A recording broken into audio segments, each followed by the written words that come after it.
Mob nature ఇది, గొర్రెల్లాగా అందరూ ఏదంటే అదే అన్నట్టు. అబ్బా ఆ ప్లేస్ ఉంటుంది అని, లేకపోతే ఆ ఫుడ్ ఉంటుంది అని చెప్పి, అది నచ్చినా నచ్చకపోయినా.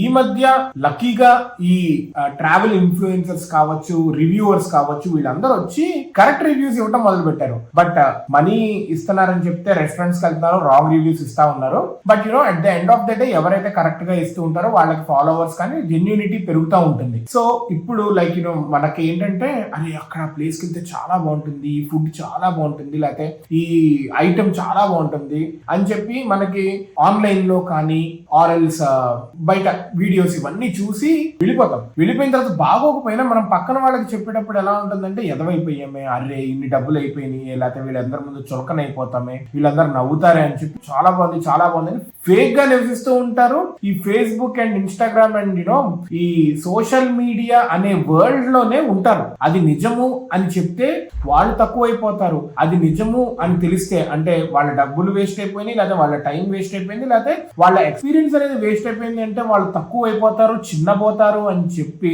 అవమాన పాలవుతారని చెప్పి అబద్ధాలలో నివసిస్తూ ఉంటారు. అదే ప్రచురిస్తూ ఉంటారు ప్రపంచ వ్యాప్తంగా. దాని వల్ల ఇంకా చాలా మంది అవుతా ఉంటారు. రీసెంట్ డేస్ లో due to the sake of social media and due to the sake of you know genuine reviewers ఇలాంటి నిజాలు బయటకు వస్తున్నాయి.